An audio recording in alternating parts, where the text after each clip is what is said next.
Eco village নিয়ে কিছু কথা সরাসরি সম্প্রচারে আমি নয়ন রায়।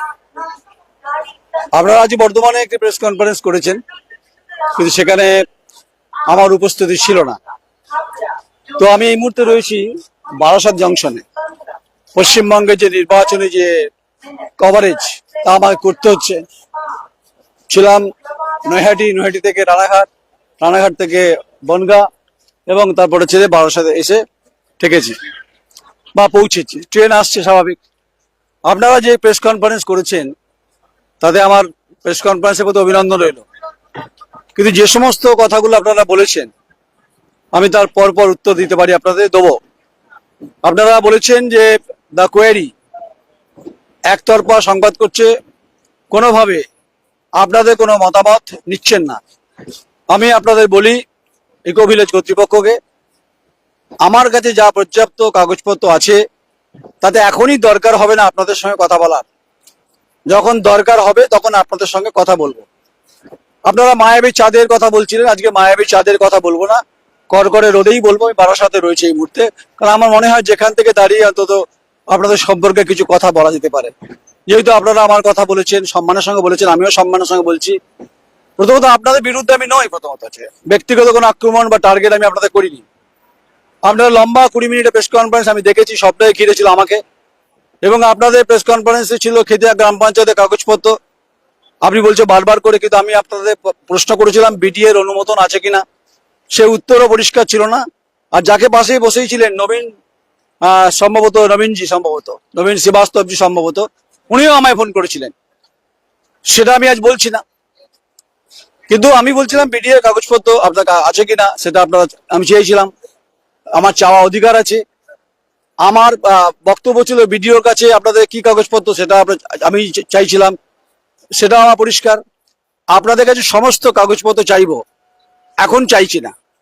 আপনারা প্রজেক্টের অগ্রগতি কতটা করতে পারছেন, কি করছেন, সেগুলো আমি নজর রাখছি। কোনো ব্যক্তিগত টার্গেট আমি আপনাদের করিনি। ফলে আপনারা বলেছেন যে ভোলা ঘোষ, শিবশঙ্কর ঘোষ, আপনি আপনার নামটা মনে করতে পারছি না।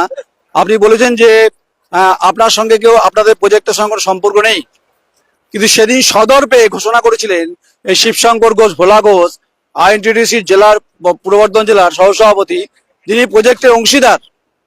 আজকে আপনি বলছেন যে আপনার কেউ হয় না, শ্বশুরবাড়ির সম্পর্কে আত্মীয় দুর্গাপুরে।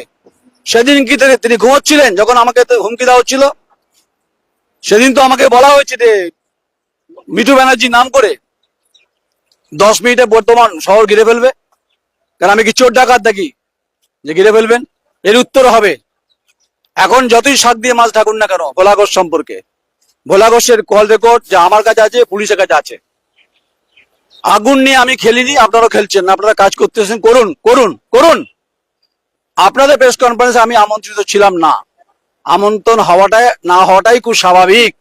কিন্তু আমার হয়ে আমার যথেষ্ট, আমার যা সাংবাদিক বন্ধু বান্ধব, যা আমার সতীর্থরা যা প্রশ্ন করেছে না, তাতে আপনারা স্পেল বাউন্ড করে গেছেন, উত্তর দিতে পারেননি। এবং আমি দেখছিলাম, শুনছিলাম ওদের প্রশ্নগুলো, খুব সুন্দর প্রশ্ন, ভালো লাগছিল। আপনারা উত্তর দিতে পারছিলেন না। পরিবেশ বান্ধব কিনা প্রশ্ন ছিল, পিচ পড়েছে মাটিতে, তার উত্তর। আপনার বলছে প্রজেক্ট হয়নি, জমি সবে চলছে, প্রক্রিয়া চলছে। পাশে লোহা কারখানা আছে, আপনি বলছেন যে বন্ধ আছে। আপনারা বলছিলেন যে নরজার মোড়ে কাগজ ফ্যাক্টরি, সেখানে নাকি পলিউশন এসে, নানান অজুহাত দেখাচ্ছেন, অজুহাত। তাই আমাকে দরকার হবে না। আমার যারা সতীর্থ বন্ধু বান্ধব সাংবাদিকরা আছে, তারা এনাফ আপনাদেরকে ব্যাটিং করেছে। ব্যাটিং খুব ভালো ব্যাটিং করেছে, কারণ হচ্ছে ভালো পিচ ছিল, ব্যাটিং করবে সাংবাদিকরা। আর আমি নয়ন রায় তো ভালো ব্যাট করবই। অপেক্ষা করুন। সবে তো একটা ভোলা ঘোষ দিয়ে হুমকি এসছে। আপনারা প্রশাসনিক ভাবে যে কাগজপত্র দেখাবেন, আমি আপনাদের কথা দিচ্ছি যে আপনাদের পক্ষে আমি সারা বাংলায় প্রচার করব। কিন্তু যতক্ষণ না কাগজ দেখাতে পারছেন না, ততক্ষণ এই চাঁদের কথা আর এই সূর্যের আলোর কথা বলবো। তাই আমাকে পার্টিকুলার কোনো, আমি কাউকে ডিফেন্ড করছি না। আমার কাছে অভিযোগপত্র আছে, সে তার পরিপ্রেক্ষিতে আমি সংবাদ করছি। আমার নামটা বলছিলেন তো, দা কোয়েরি নয়ন রায়, সাংবাদিকরা প্রশ্ন করছিল উনি কোথায়, প্রশ্ন করছিল তো ইকো ভিলেজ কর্তৃপক্ষ, আমার সাংবাদিক বন্ধুরা। আমি তখন সারা বাংলা, আমি তখন আমি সংবাদটা পেয়েছি তখন বনগাঁ স্টেশনে। আমার তো হেলিকপ্টার নিয়ে উড়ে যাবো আমি, আর বিরাট কিছু ব্যাপার না, আপনাদের প্রেস কনফারেন্স আমায় যেতে হবে। তো জবাব আর মোকাবিলাটা হবে পরবর্তীকালে, এখন নয়। সময়ের সঙ্গে সঙ্গে পেঁয়াজের খোসার মতো হবে। যাই হোক, আপনাদের প্রত্যেককে অভিনন্দন, শুভেচ্ছা। আমার সতীর্থরা দারুণ ব্যাট করেছে, দারুণ প্রশ্ন করেছে, প্রশ্ন আমি শুনেছি। আমি থাকলে তো ভালো প্রশ্ন হবে, স্বাভাবিক। আর আপনাদের হয়ে আমি কোনো ব্যাট করব না।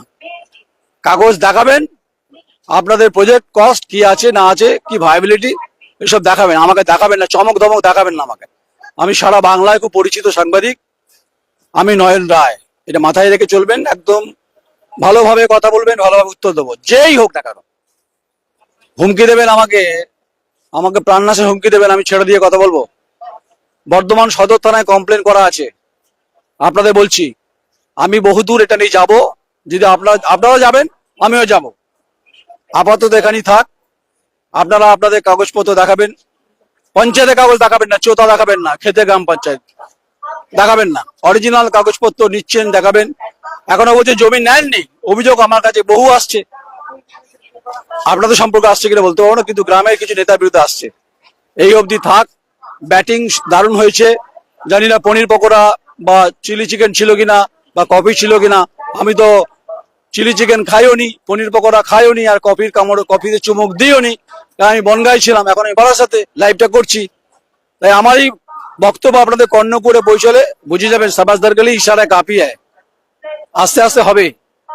আমি এখন আজকে কিছু বলছি না, হাঙর বলবো না, জমি হাঙর বলছি না, আপনাদের গায়ে লাগছে শুনতে। ভোলা গোষ্ঠ কেউ হয় না তো আপনাদের, ওটা তোলা থাকলো। আপনারা যদি আমি যদি ভুল তথ্য পরিবেশন করি, যা বলে মেনে নেবো। আপনারা যদি ঠিক থাকেন, প্রমাণ করুন। আপনারা নিশ্চয়ই প্রমাণ করবেন। এত বড় বড় প্রজেক্ট করছেন, প্রমাণ করবেন না আমাকে? আমি কি হরিদাস পাল, সাংবাদিক?